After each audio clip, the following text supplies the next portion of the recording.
Have you ever noticed that there are certain reactions a man simply can't fake when he's truly invested?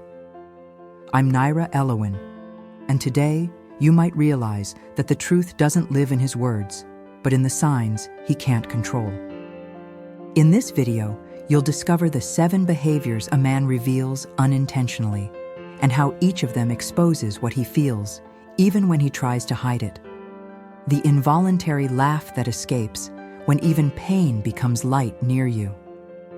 There are things the body gives away before the mind has time to hide them, and one of them is the laugh that slips out. That moment when he tries to stay in control, to keep a cool facade, but suddenly lets out a genuine laugh in the middle of an ordinary conversation. That's when the emotional brain betrays the rational script, because when a man truly laughs in your presence, not at you, but with you, he's in a state of biochemical surrender. Serotonin and dopamine are activated. The prefrontal cortex relaxes. The body doesn't lie. And laughter is a confession that escapes without permission. He didn't plan to smile, but you became a pleasant memory in real time. And that can't be forced. You've lived this moment. You said something simple, and he smiled like he didn't expect to feel that good, like he was surprised by his own pleasure in being there. Even if he tried to hide it, he blinked slower. His voice softened. The energy shifted. You might have even felt chills, but still wondered, is this real? It is. Spontaneous laughter is the sound of defenses falling. It's the silent proof that presence became pleasure, even when pride wanted to deny it. Stop thinking you're forcing connection. You're not pulling anything out of him. You're activating something he can't control. And that's exactly why he tries to pull back afterward. Because laughter is too light for someone trying to seem heavy, too intimate for someone trying to keep distance, too dangerous for someone pretending not to feel. You became the reason he laughs, in a world where he only knew how to protect himself with a cold face. And here's a question. If even pain becomes light around you, what else? Is he trying to hide behind that laugh? The pause before the answer, the moment the emotional brain tries to beat the rational one. There's a silence that speaks louder than any reply. It's that microsecond when he hears what you say and doesn't respond immediately. His eyes fixate for a moment. His breath changes. The words stall, and you feel it. Something was felt before it was processed. That pause, almost imperceptible, is proof his brain is trying to reorganize speech after an emotional hit. Because when emotion comes before logic, the body needs time to shield itself. Men trained to seem immune to affection hesitate when something unexpected touches them, and that hesitation is revealing. It's in that gap the armor cracks. It's in that pause control slips. You didn't imagine it. You said something simple, a raw truth, a memory, a direct question. And he paused. Not because he didn't understand, but because he understood too well and didn't want to show it. He thought of acting cold, but his body reacted warm. He thought of playing the game, but the pause revealed his emotional involvement. You've seen this. He always had a quick answer, but that day he froze, looked away, bit his lips, changed the subject, tried to laugh, to deflect. But he had already been seen. Don't underestimate that pause.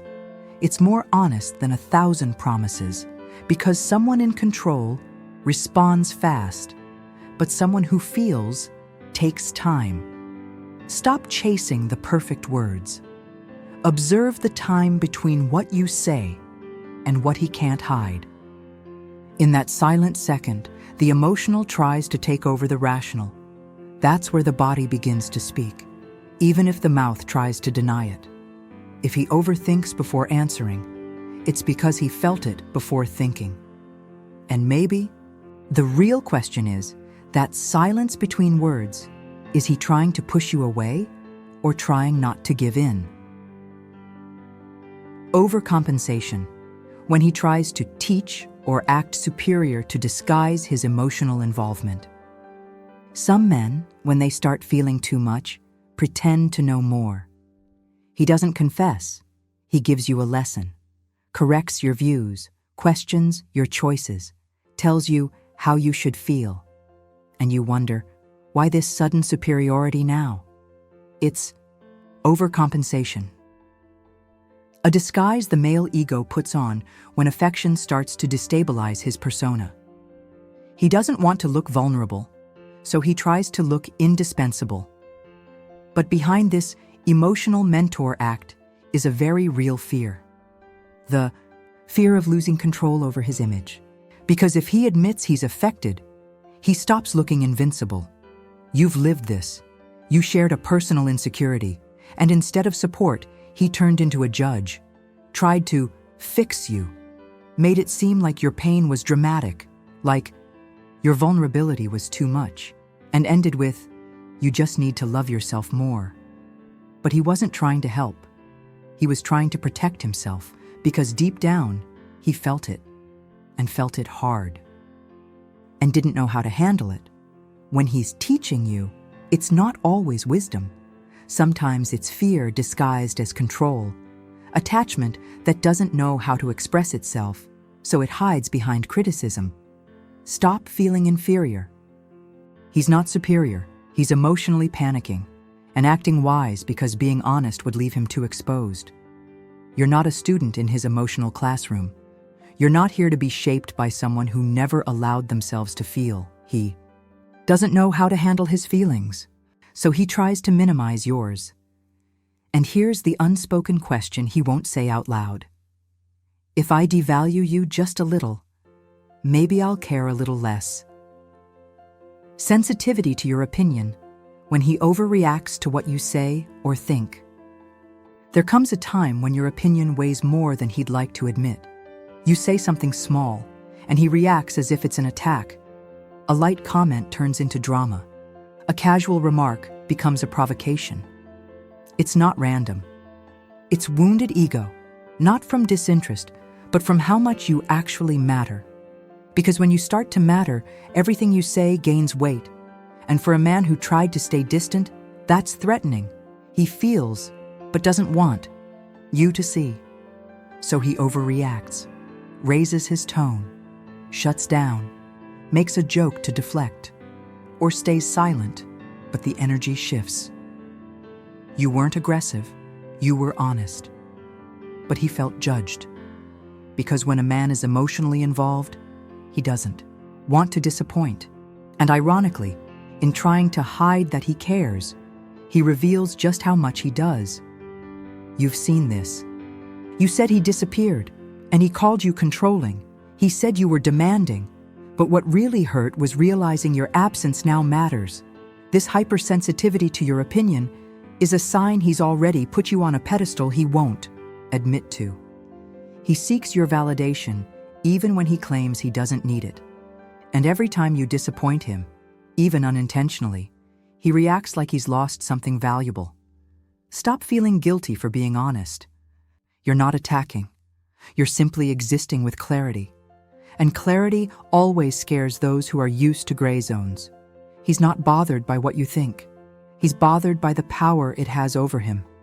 And maybe the question is, if he reacts so strongly to what you say, is it because he's still craving your approval? 5. The sudden need to impress you. Small performances he doesn't even realize he's putting on. There's a type of effort he makes without even noticing. He changes his tone of voice, exaggerates a story, brings up a topic just to show he's got it all together. Suddenly, everything he does feels like a mini performance. It's masculinity trying to reassert itself in the face of something he can't control. The fear of not being enough in your eyes. Even though he already has access to you, he acts like he's still trying to win you over, but not out of playfulness, out of insecurity. This drive to perform is ancient. It comes from instinct, from ego, from the need to be admired, desired, remembered. And the more he feels he's losing ground, the more he switches to show mode. You've seen this too. He came back, didn't apologize, but made sure to tell you he's at peace. Said he's matured. Talked about his goals, his workouts, his successes. But it wasn't about that. It was about you. He wanted to see if your eyes still sparkled. Wanted to impress you. Because what he fears most is realizing you're not expecting anything anymore. These gestures aren't neutral. They're symptoms of emotional importance he doesn't want to name. They're signs of attachment that doesn't know how to be intimate, so it tries to be impressive. Stop applauding the performance, not because he doesn't feel, but because you don't need to cheer for someone who only shows up backstage. He doesn't want to win you back. He wants to prove he still could. And maybe the real question is, if he's trying so hard to impress you, is it because he wants you close? Or because he can't bear the thought of you far? 6. The repetition of shared memories, when he relives moments that meant more to him than to you. When a man brings up a specific memory, he's not just making small talk, he's accessing something that left a mark, something that stayed, something that maybe hurt in a good way. Even if he never said anything at the time, you mention a place, and he recalls a conversation you had there. You wear an outfit, and he comments on the first time you wore it. You say something offhand, and he brings up an inside joke. You barely remember. These details aren't random. They're emotional files his brain saved, even when he claimed it wasn't serious, because affection has a strange way of turning ordinary moments into eternal scenes. He might forget dates. He might leave your messages on read. He might pretend he's moved on, but if he keeps reliving the same scenes, it's because deep down, something in them is more alive than he's ready to admit. The man who seems distracted carries memories you may have already let go of, but he hasn't. Because when a moment is lived with hidden intensity, it becomes a symbol. And symbols don't fade, they repeat. You've seen this. You were just talking, and he brought up the day you almost missed the bus, or mentioned the song that played the last time you were together, or remembered something you said way back, something you didn't even know he heard, and he speaks with a tone of casualness. But the choice of memory says it all. He doesn't relive what was useful. He relives what was emotional, because the rational mind stores logic, but the emotional brain stores affection. He might forget your birthday, but he remembers the scent of your hair during your last call. And every time he brings up those scenes, he's secretly trying to reactivate the connection, as if to say, "Do you remember this? Because I haven't forgotten." And it's not about winning you back. It's about not accepting that it's over. Reliving is a way to keep you close, even if only through memory. It's the unconscious attempt to hold on to what he didn't know how to protect, as if every memory he mentions is a disguised apology. Stop thinking you were forgotten. You were stored in a place he didn't even know he had. Memory is proof, not of continuity, but of impact. If he remembers the small scenes, it's because your presence was too big to go unnoticed.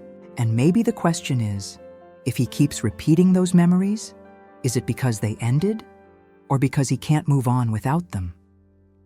His discomfort with your emotional distance, when he can't handle your silence more than your words.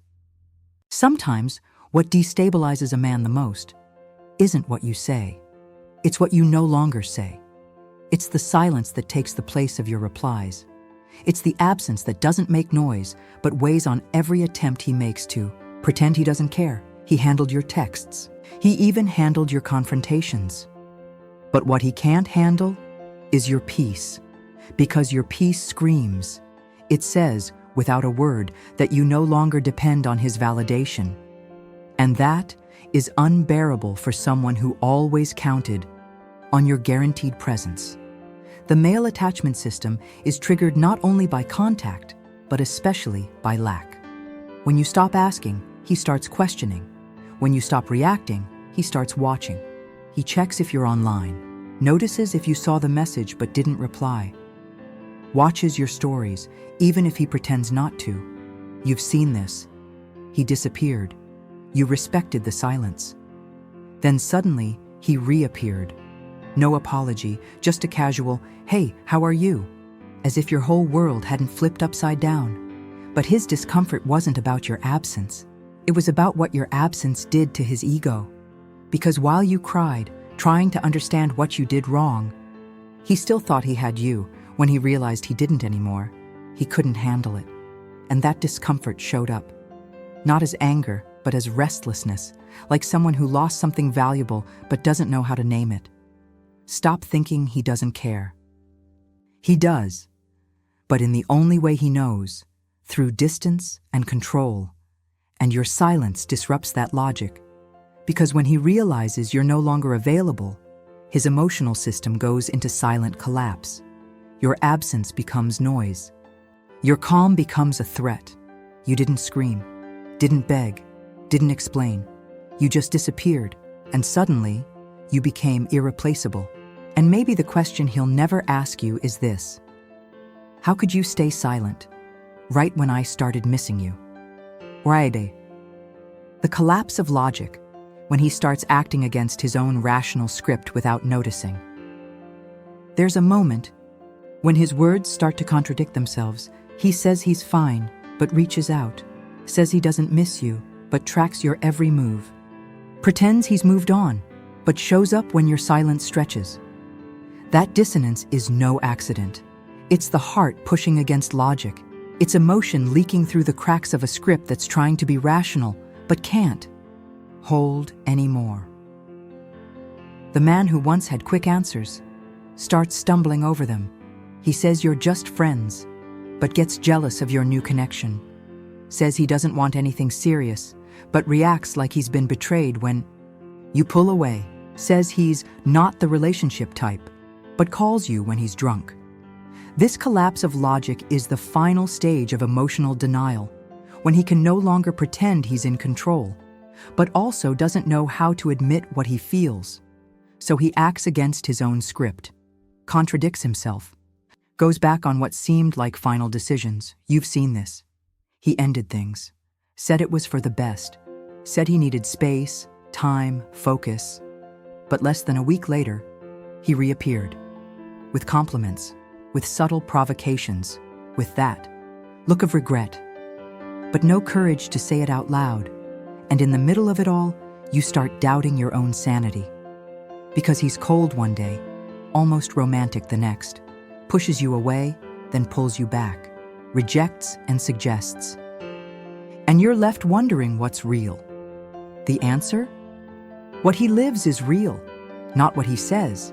Because when affection takes over the body, words become a disguise.